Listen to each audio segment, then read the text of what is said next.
maju bos. Iya.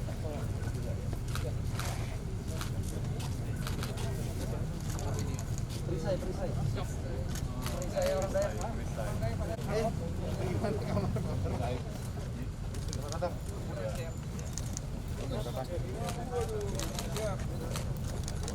Mas.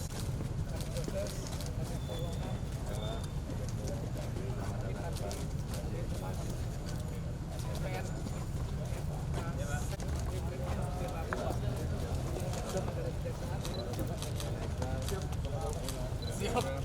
Air biar ikat.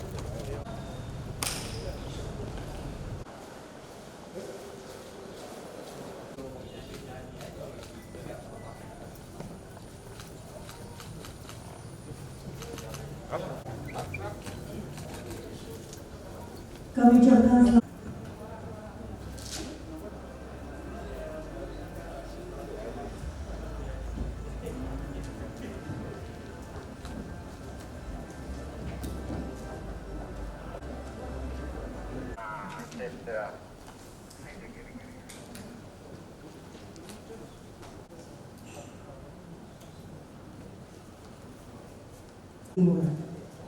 hadirin yang kami hormati, mengajiat seraya bermohon doa.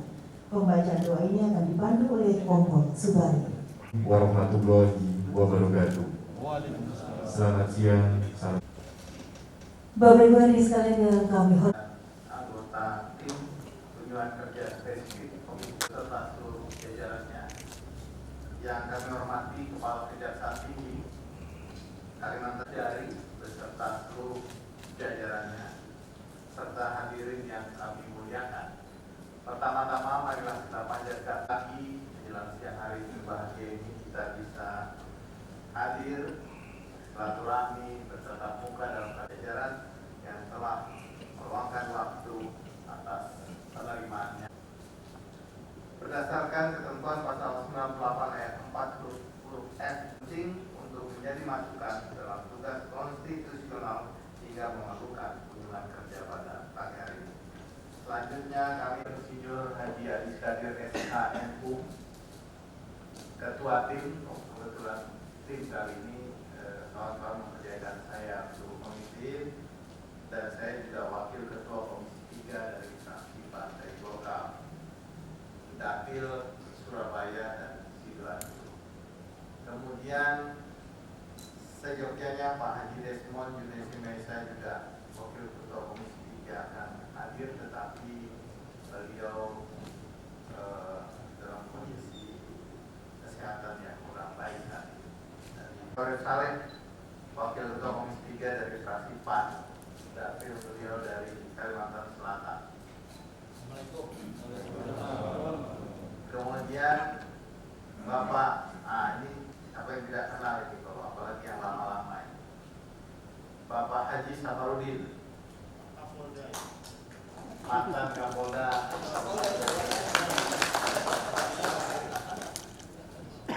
dari fraksi PDIP yang kebetulan juga ketua partai di Kalimantan Timur, PDIP Kalti.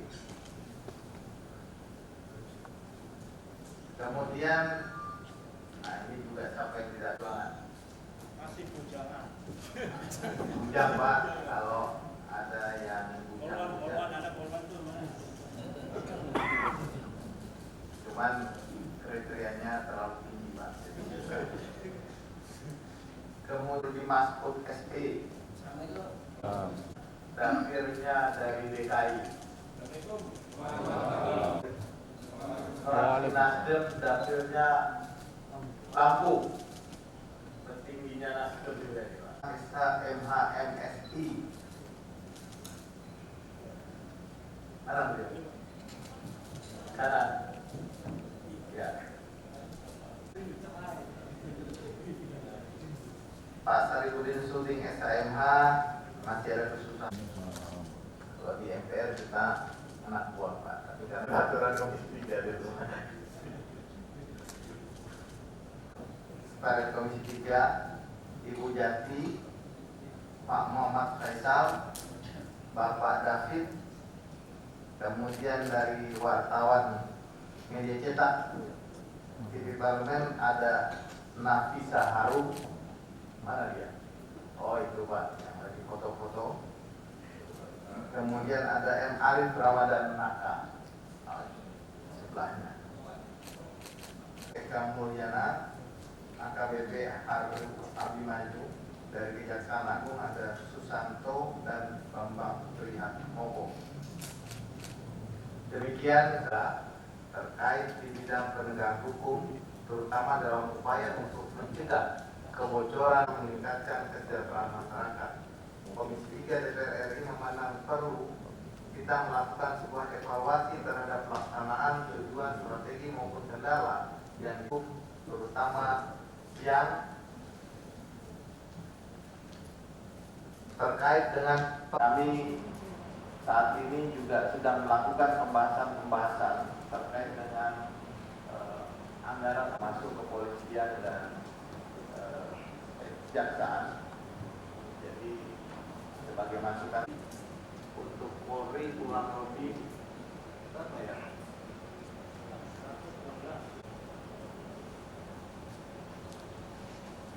Kepolisian Republik Indonesia itu totalnya 100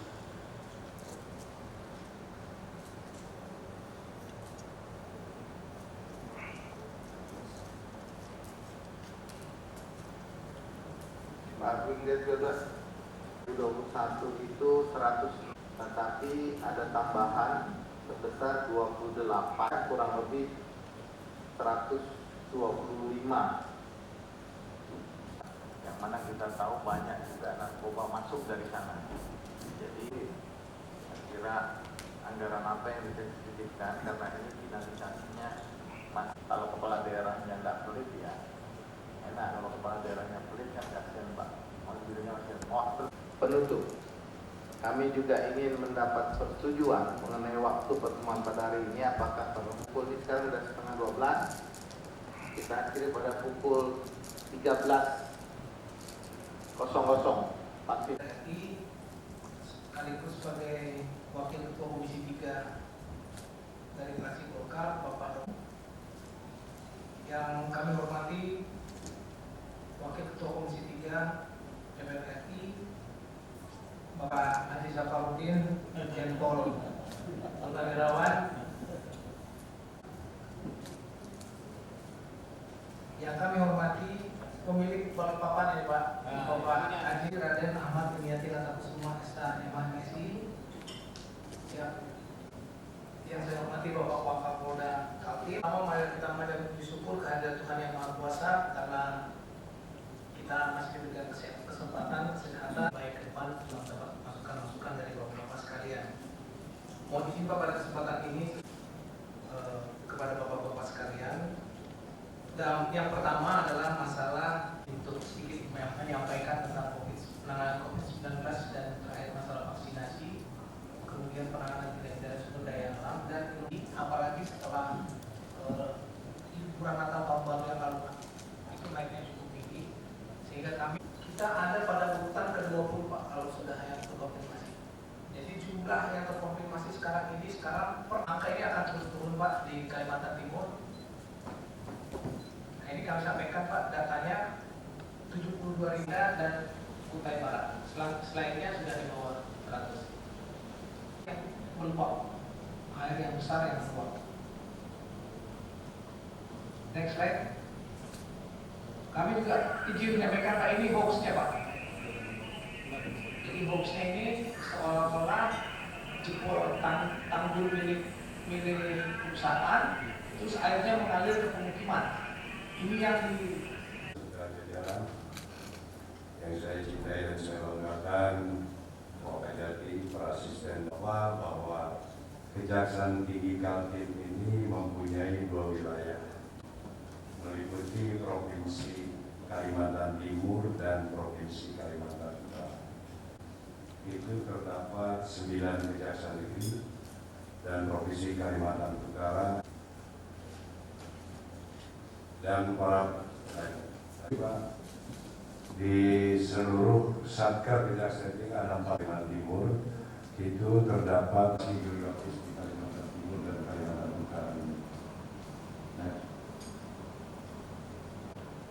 untuk meningkatkan kapasitas penuntut umum. Kemudian tidak lupa juga kami dan saat ini 5 perkara sudah inkrah. Wilayah Polda Kaltim itu 11 perkara. 2 perkara sudah inkrah, 3 perkara dalam tahap persidangan sekarang. Kemudian dari Polda Kaltara 5 perkara, Polda Kaltara itu semuanya 40 perkara, 27 perkara. Tiga, Pak Kapolda beserta seluruh staf dan Pak Kajati. Ada mungkin masalah tambang Pak ya, tambang di Samarinda itu kan perumahan itu Pak. Walaupun memang izinnya ada lingkungan, maksudnya Pak Kapolda itu kan saya lihat tadi Kutim. Ini kan saran saya kan bisa bersamaan semua itu Pak. Walaupun mungkin di namanya kayak Kutim kan tidak semua polsek bisa berjalan karena daerah-daerahnya gitu. Saya kira itu Pak yang perlu. Kenapa menurut Gempar ini? Komisi 3, selamat datang di kami. Jadi sangat paham Balikpapan. Saya tinggalnya di Samarinda karena memang kuliahnya di Samarinda S1, S2, dan S3. Memang saya di Samarinda. Terus saya menguasai Kalimantan Timur dengan baik, mulai dari Pasir sampai Berau. Jadi betul-betul agak paham. Pertama saya melihat bagaimana inovasi Polda Kaltim ini. Pertama saya bangga sekali punya Pak Kapolda ini, dan sangat banggakan saya saat ini. Bisa simpatik menjadi simpatik, karena yang bisa menilai ini adalah kami Pak di luar ini. Kalau Polda dan seluruh jajaran Polri selalu memberikan baik semuanya masukan kepada Pak Kapolri.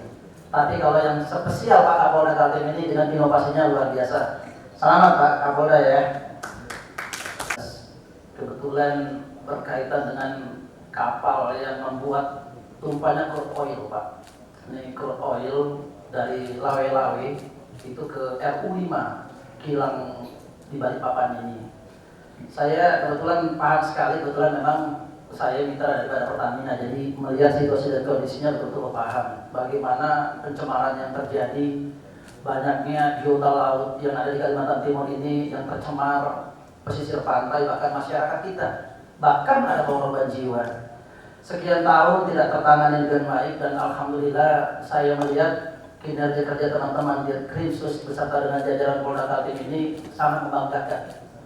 Bagaimana saya melihat FP Joker ini adalah salah satu wajah cerminan bagaimana hukum yang ada di Kalimantan Timur itu bisa berjalan dengan sangat-sangat baik. Dengan selesainya kasus ini, MP Joker ini saya tahu kapasitasnya hampir 75.000 ton memuat batu bara, dan ini muatnya di BTC Balikpapan Terminal Coal yang tepatnya ada di Karirangau berkaitan dengan MP Joker ini. Tetapi Pak Kapolda perlu diketahui, terutama Pak Dirpol Air dan kawan-kawan semuanya yang melaksanakan kegiatan pengawasan di lapangan, ini negara kita dalam kondisi yang sulit, apalagi memang penerimaan negara ini defisit. Bahkan Polri, Jaksa, dan semua, bukan kementerian dan lembaga ini semua agak dipotong berkaitan dengan pagu anggaran, pagu indikatif. Dan saya menginginkan mudah-mudahan kita semuanya ton. Tetapi pelaksanaan di dalam kargo manifest yang hanya dilaporkan untuk PNBP itu mungkin tidak sampai segitu, mungkin jauh dari itu. Mungkin kalau saya bisa tetap-tetap kurang lebih sekitar 13.000 sampai 15.000 metrik ton saja yang dilaporkan. Ini betapa banyaknya kebobolan-kebobolan. Dan saya melihat Kalimantan Timur ini utuh. Bagaimana kegiatan mooring point tadi saya sempat sampaikan dengan ini perlulah kita ini untuk menjaga bagaimana PNBP bukan hanya untuk Kalimantan Timur tetapi juga untuk Indonesia. Karena Kalimantan Timur ini adalah produksinya 60% dari produksi secara nasional batubara ini. Dan perusahaan-perusahaan PKB 2B yang memiliki kontrak karya itu rata-rata ada di Kalimantan Timur, mulai dari Berau sampai di Grogol. Ini perlu sekali untuk kita melaksanakan pengawasan agar apa? Pertama, saya mengharapkan penerimaan pajak buat negara yang bukan pajak buat negara ini bisa bertambah, yang tujuannya juga paling tidak pada saat kementerian dan lembaga melaksanakan kegiatan rapat anggaran ataupun menyusun anggaran ini mudah-mudahan tidak dipotong tetapi bisa bertambah. Saya melihat beban-beban semua kementerian dan lembaga-lembaga yang lainnya, terkhusus Polri dan Kejaksaan ini, pekerjaannya semakin meningkat sementara anggarannya terus mau dipotong. Nah ini mudah-mudahan ini saya melihat Kutai Kertanegara ini adalah pilot project dan mudah-mudahan bisa dilaksanakan tidak hanya di Kutai Kertanegara tetapi hanya 10 menit bisa menghadirkan yang akan merubah wajahnya Polri ini, bukan hanya Polda tetapi Polri yang ada di Indonesia ini bisa 10 menit, luar biasa. Saya cukup bangga Pak Kapolda melihat Kapolres Balikpapan ini bekerja.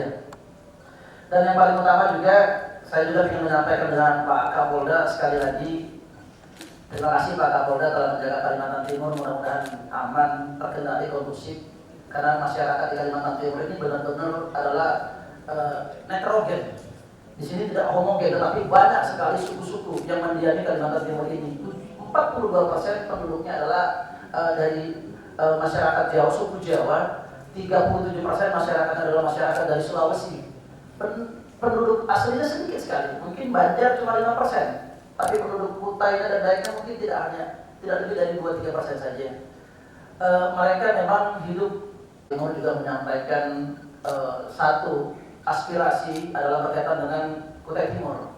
Kutai Timur ini Pak Kapolda, rata-rata Kalimantan Timur adalah penghasil sawit. Luar biasa, tadi dipaparkan kurang lebih sekitar 127.000 km persegi dengan 10 kabupaten kota yang ada di Kalimantan Timur ini. Tentu kompleks sekali permasalahan-permasalahan Pak Kapolda. Saya menginginkan menyampaikan dengan Pak Kapolda ini adalah aspirasi masyarakat Kalimantan Timur, di mana pertama satu, Pak Kapolda, rata-rata masyarakat kita ini adalah daerah yang diandalkan adalah hasil daripada kebun sawit. Kapolda mungkin perlu kebijakan. Kenapa perlu kebijakan?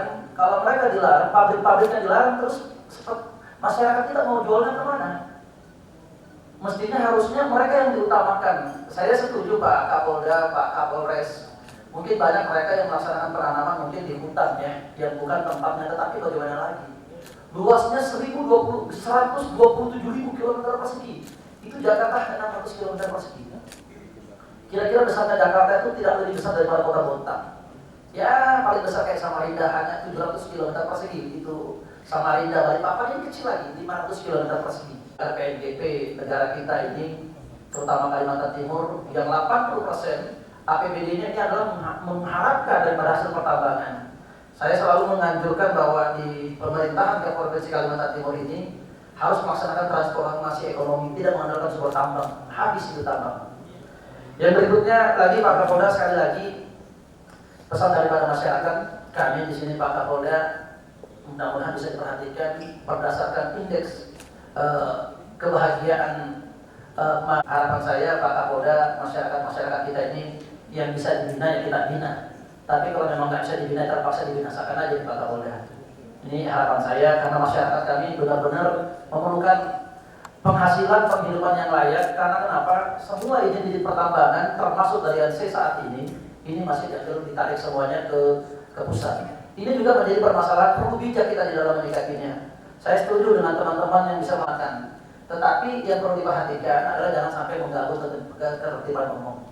Mungkin ini aspirasi sedikit dari masyarakat Kalimantan Timur. Pak Kapolda selamat bertugas, Pak Kajati selamat bertugas beserta dengan seluruh jajaran. Terima kasih menjaga Kalimantan Timur tetap aman dan damai. Akhirul kalam, wallahu muwaffiq ila aqwamit thariq. Wassalamualaikum warahmatullahi wabarakatuh. Perkembangan peredaran narkoba atau NAPSA, narkotika, psikotropika, dan zat aktif. Hal ini dibuktikan oleh kerja Polda Kalimantan Timur menggagalkan 25 kg sabu di Balikpapan pada tanggal 10 bulan 5 tahun 2021 di News. Dan penyalahgunaan narkoba memang merupakan kejahatan luar biasa yang dapat merusak sendi-sendi kehidupan masyarakat. Alam di Kaltim dari tahun 2019 sampai dengan Juni 2021, seberapa besar Polda Kaltim dapat menyelamatkan keuangan negara, termasuk keuangan negara daerah. Lalu bagaimana pola koordinasi dan kerjasama antar instansi penegakan hukum dalam pencegahan dan penegakan hukum untuk menyelamatkan keuangan negara. bagaimana grafik peredaran narkoba, total nilai narkoba yang berhasil ditangani Polda Kaltim tahun 2020, lalu bagaimana hasil pendalaman 25 kasus kilogram narkoba tersebut. Upaya apa yang dilakukan oleh Polda Kaltim dalam rangka menekankan peredaran narkoba atau NAFSA pada tahun 2021, serta sejauh mana peran masyarakat dalam upaya mencegah penyalahgunaan narkoba agar tidak sampai ke tangan pengguna. Menurut data yang ada di Polda Kaltim saat ini tercatat peredaran narkoba oleh narapidana kasus narkoba dari dalam lapas. Untuk Pak Kejaksaan, untuk Pak Kajati, Provinsi Kaltim sebagai provinsi yang memiliki potensi sumber daya alam berlimpah sangat berpeluang terjadi penyimpangan dalam pengelolaan sumber daya alam, baik pertambangan, kehutanan, lingkungan hidup, dan lain dapat menimbulkan kebocoran penerimaan negara.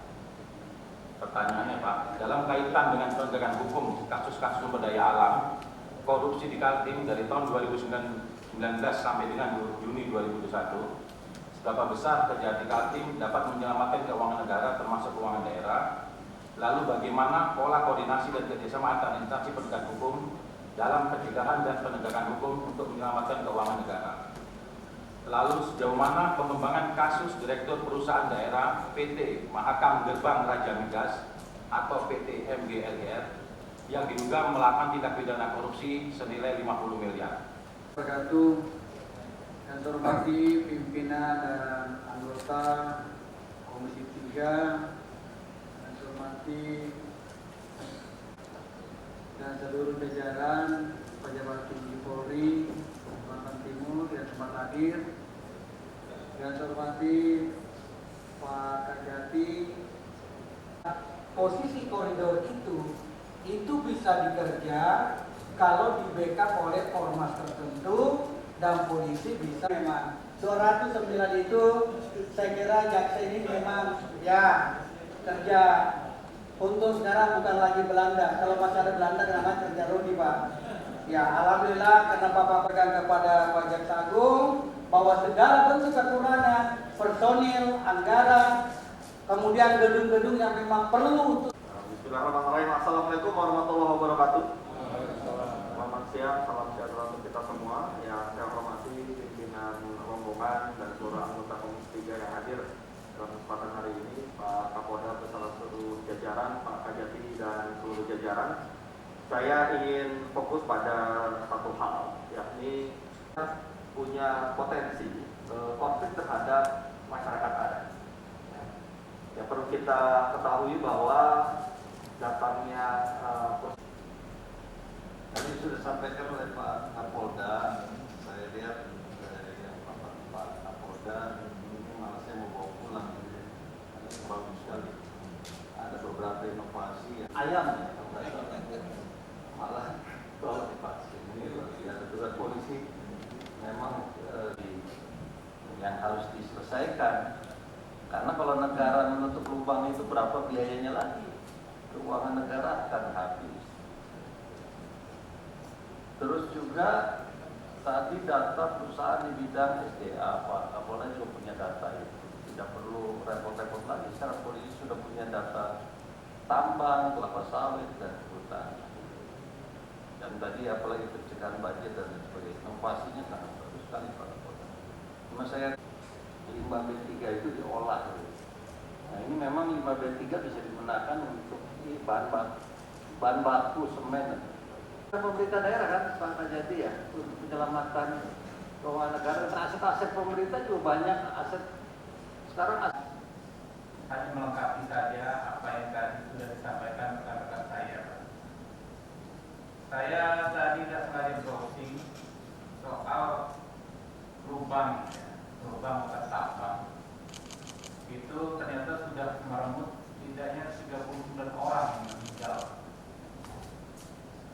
Lalu juga ada informasi bahwa DPRD Kalimantan Timur akan membentuk pansus. Pasti kan 39 nyawa itu ada kaitannya ada urusan pidananya. Pertanggungjawaban pidananya seperti apa? Sekarang rapatnya sekarang masih hangat, belum lupa. Dan kalau rapatnya sekarang kemudian dengan beliau-beliaunya itu baru 2 minggu kemudian itu biasanya sudah akan dilakukan di Polda Kaltim. Tentu kami berharap. Pertama-tama saya ingin sampaikan Pak Kapolda ini hebat, pemimpin masa depan. Saya ingat betul almarhum Pak Taufik Kemas selalu mengatakan kita harus adil. Kalau orang beriwa ada orang hebat, di ujung sana ya juga ada orang hebat. Terima kasih paparannya Pak Kapolda. Respons untuk bencana ini saya katakan nggak semua orang bisa. Kalau dikatakan tadi kenapa hanya di Penggaro, kenapa hanya di mana, idenya saja sudah luar biasa. Kemudian berantem kemarin Pak, Camat berantem dipukul sama orang itu. Bahwa perkara ini Pak Kenal disidik tahun 2017, di mana sekarang ini. Pada kesempatan dari pagi hingga siang hari ini kami rombongan dari Komisi 3 DPR RI hadir ke Polda Jawa Timur dalam rangka kunjungan kerja spesifik. Kami mengajakkan rapat kerja dengan jajaran Polda Kalimantan Timur dan Kejaksaan Tinggi Kalimantan Timur. Dalam rangka kunjungan spesifik apa? Kami melakukan fungsi pengawasan terhadap sumber daya alam. Ini terhadap sumber daya alam. Kami ingin agar supaya apa? Karena sumber daya alam ini memberikan banyak pendapatan kepada anggaran pendapatan negara. Kami tidak ingin ada kebocoran dari segi sumber daya alam yang ada di Kalimantan Timur ini. Jadi memang ada beberapa masalah tadi, termasuk dengan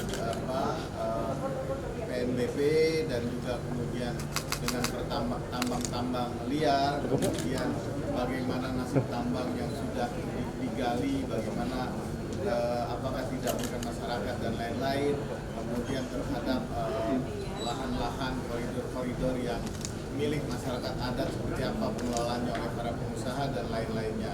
Jadi itulah beberapa hal, termasuk juga tadi ada juga sedikit nyerempet masalah peredaran narkotika dan juga masalah penanganan kasus-kasus tindak pidana khusus yang dilakukan oleh Kejaksaan Tinggi Kalimantan Timur. Jadi kurang lebih itu masalah-masalah yang kami bahas tadi dengan pihak jajaran Polda Kalimantan Timur dan Kejaksaan Tinggi Kalimantan Timur. Izin Pak, seperti apa dan ada berapa didapati oleh DPR dugaan ada tambangan liar di Kalimantan Timur, Pak? Ya, memang ada beberapa ya, cukup lumayan, tapi ini masih dalam tahap penyelidikan kami juga. Kami masih minta data-data lengkap kepada pihak Polda. Jadi nanti Kapolda akan memberikan data-datanya.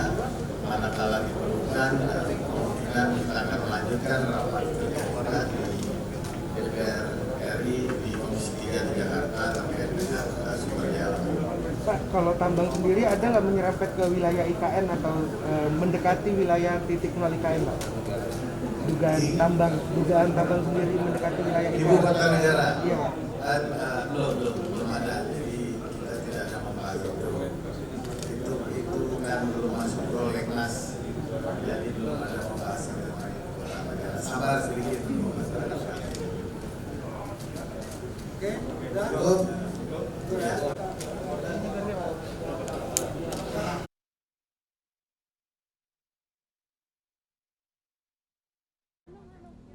Oke, Jenderal mohon izin 1, 2, 3. Sekali lagi sana, Pak. Oke. Sekali lagi 1, 2, 3. Posisi Jenderal. Siap. 1, 2, 3. Bu Agus. Bu Agus. Jin. Jin. 1, 2, 3. Sekali lagi 1, 2, 3. 1.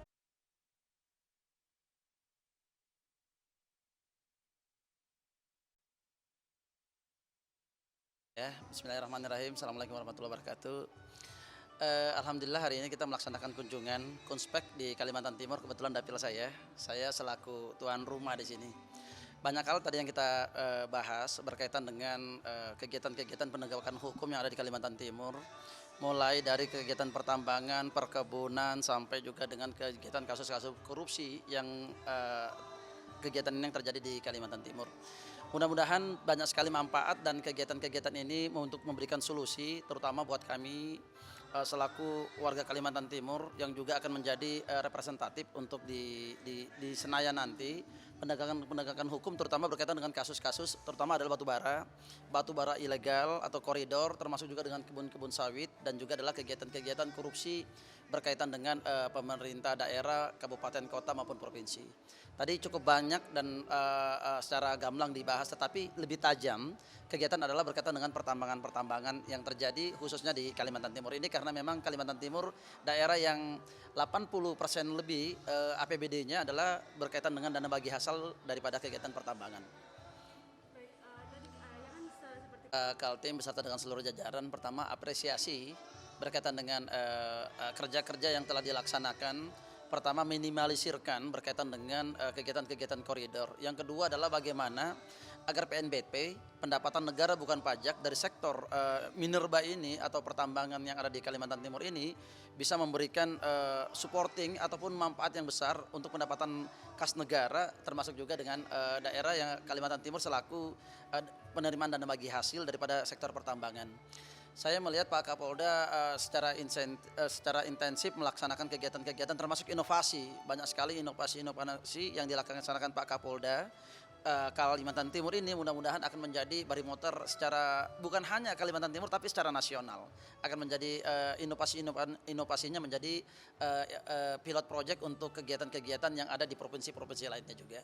Intinya kegiatan-kegiatan yang dilaksanakan oleh Pak Kapolda Kaltim ini untuk menangani permasalahan-permasalahan kegiatan pertambangan koridor ini mudah-mudahan bisa meminimalisirkan, terutama adalah dari satu kerusakan lingkungan, yang kedua adalah mudah-mudahan bisa meningkatkan pendapatan PNBP, pendapatan negara bukan pajak di sektor minerba.